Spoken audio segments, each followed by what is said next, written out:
Teachers of Reddit, what was your how are my students is dumb moment? Don't know if this counts. But I was a TA for a semester in grad school, never again.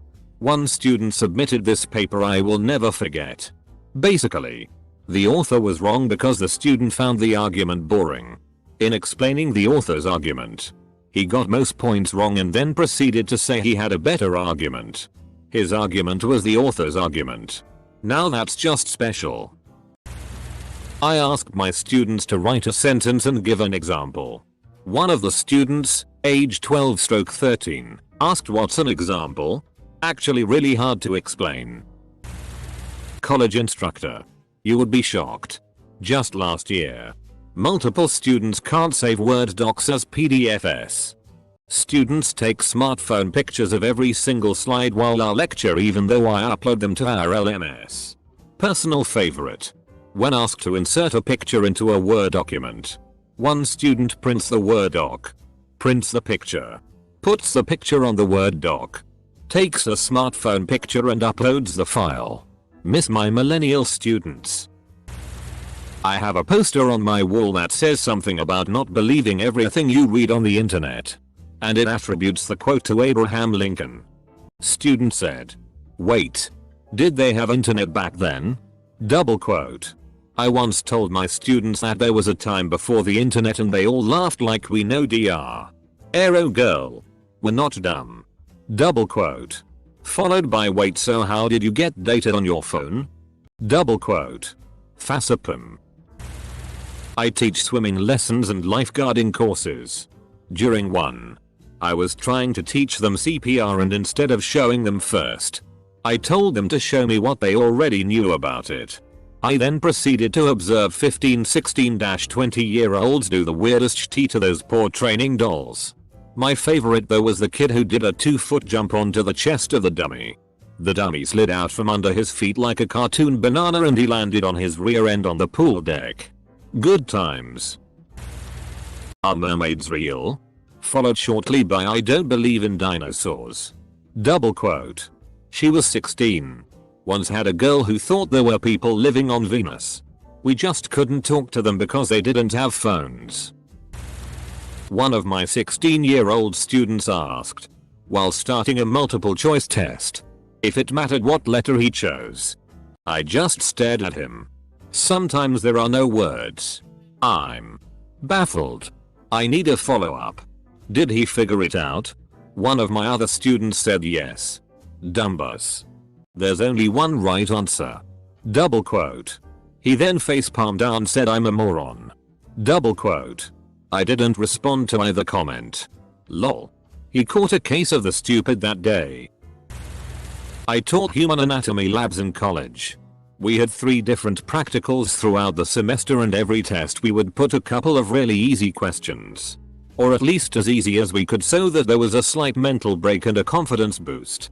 The last practical we did included the digestive, circulatory, and urogenital system.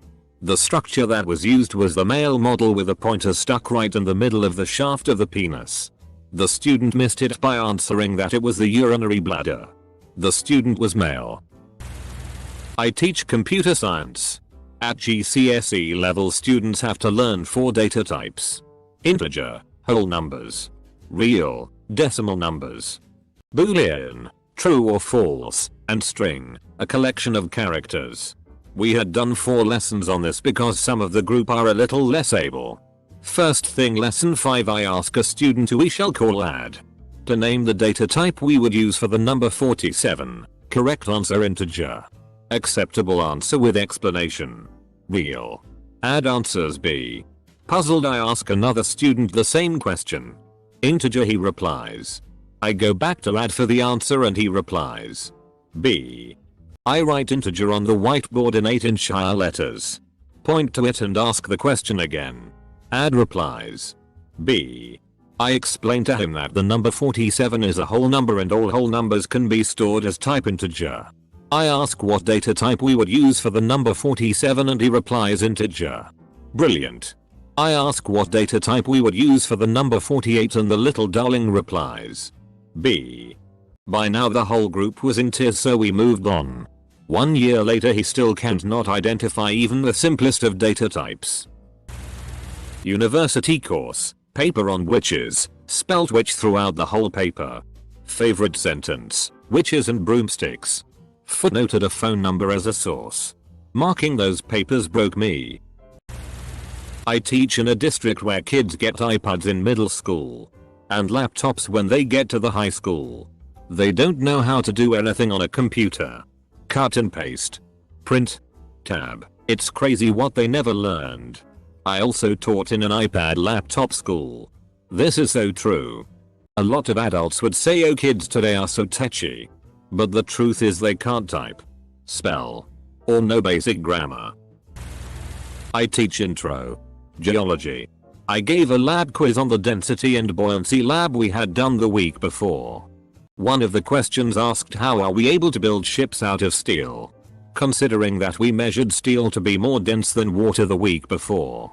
Almost the entire class gave variance of the ocean is so big compared to a boat that all the water is able to keep the boat afloat.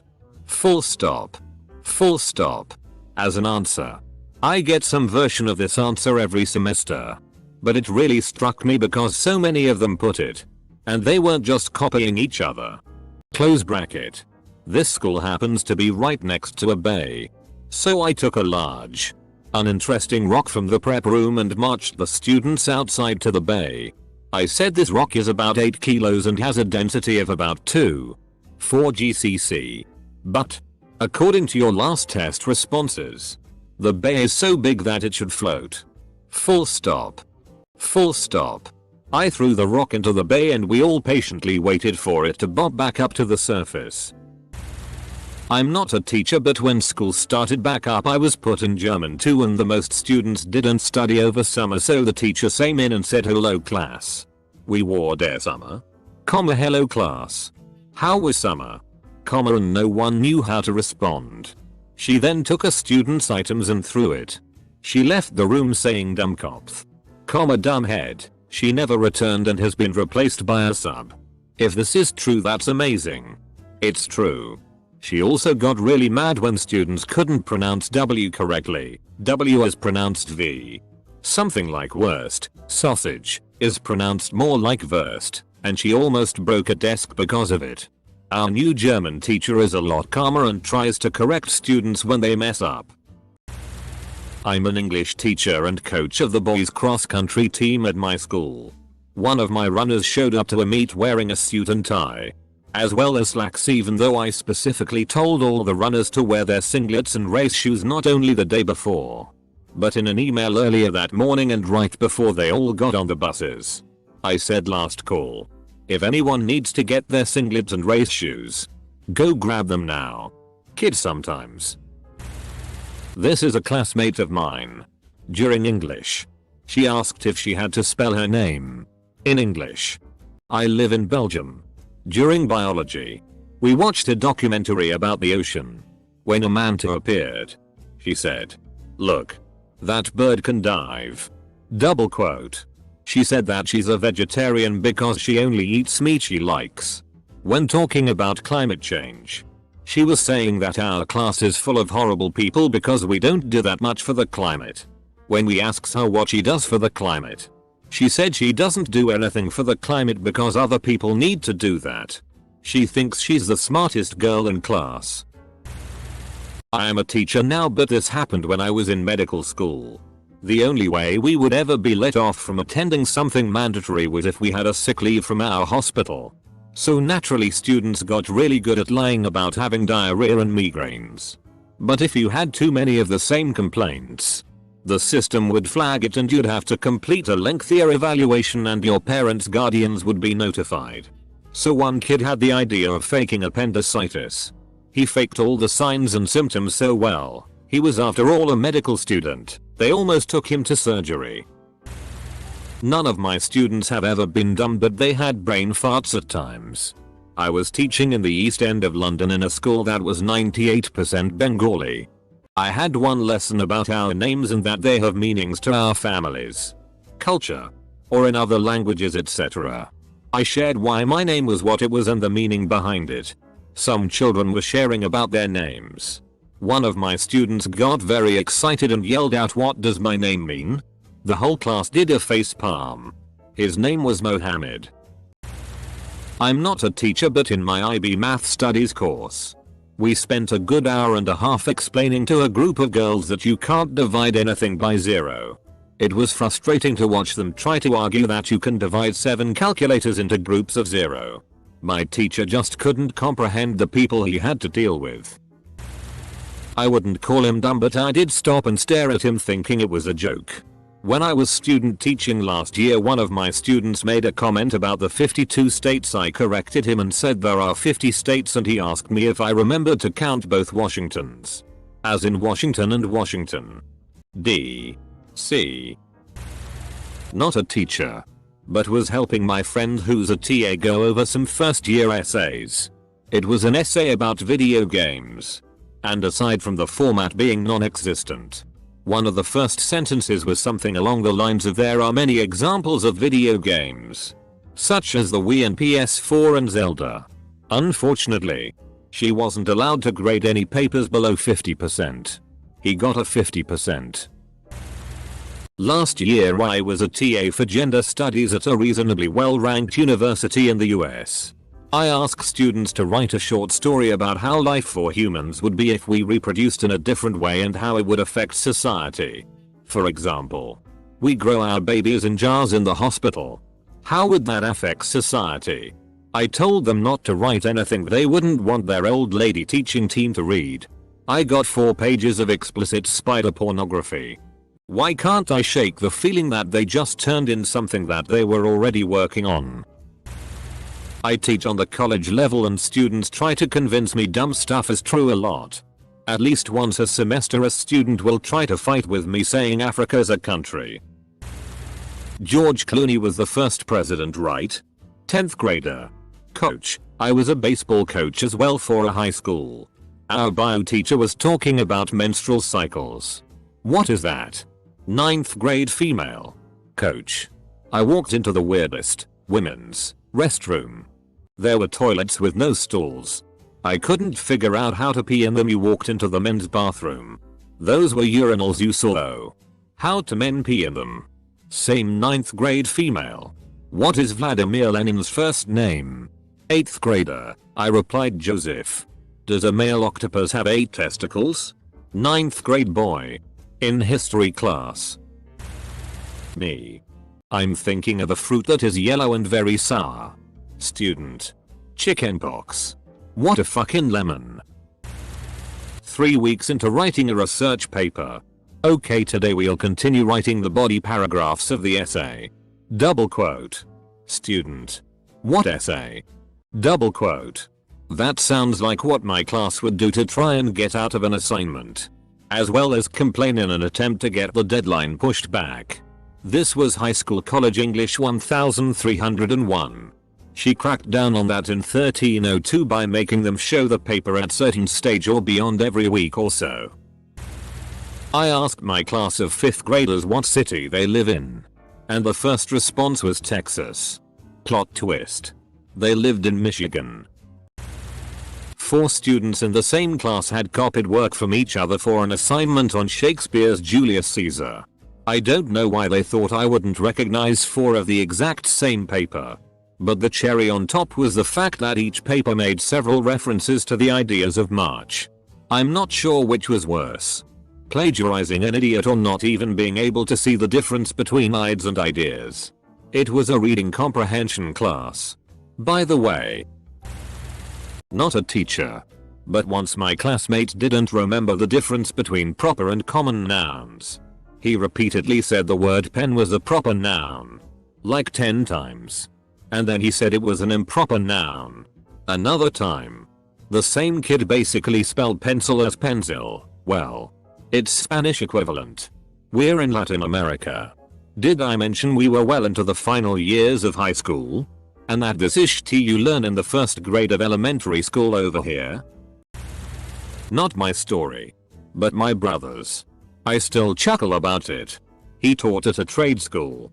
And he's a super nice, patient guy. One of his students calls in him in a panic that she can't get to school BC of a flat tire. Shay frantic and has no one else to call for help. NP. This will be a good teaching moment. So he drives out to help her. And as he's examining the tire, explains to her that she's got a nail right in the top.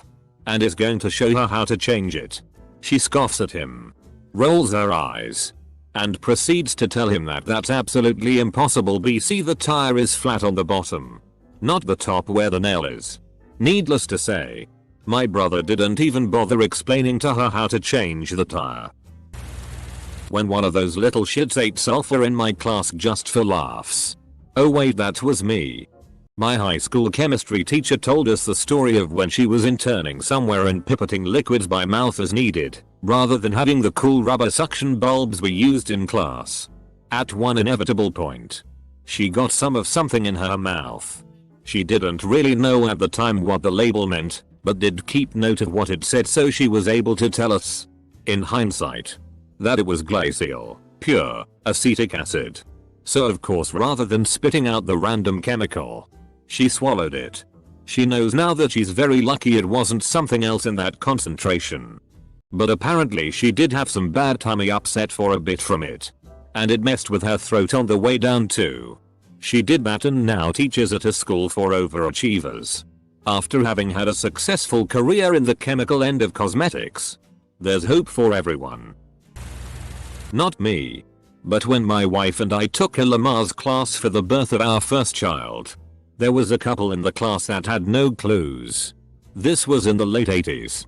So no cell phones. The mother-to-be went into labor early. She was able to get a hold of her husband at work to let him know. He asked how far apart the contractions were. To which he replied to, well, the instructor had said to wait until they were 4 minutes before going to the hospital. So to call him back when they got there. Needless to say, things didn't go as planned. I teach college in the UK, so 16-18-year-olds mainly teach maths resits, so they've failed before but no excuse. Group of them having an argument. I go over and ask what's wrong. Majority of them trying to tell one student that you get 10 marks on every exam just for writing your name and ID number on the front. Other one only disagreed because he said last time got less than that on the exam. Marks just for correctly filling out your name. I think that's a standard myth. When I took the SAT, the well-known fact was you got 100 points just for filling out the name, school ID and other stuff correctly. Not like it matters. 100 out of 1,600 meant that you should have been locked in a mental hospital and not anywhere near objects sharper than a grape. Not a teacher, but in AP English the girl I was partnered for writing assignments with not only still used a lit in essays, but a little to sound any variation thereof. Her writing style and grammar matched that of a second grader. And I had to mark up her papers just so that I could read them at all. She got furious with me each time I'd effaced her work, drafts only the two of us would actually see. And when I asked her about her spelling, she said her computer didn't have spell check.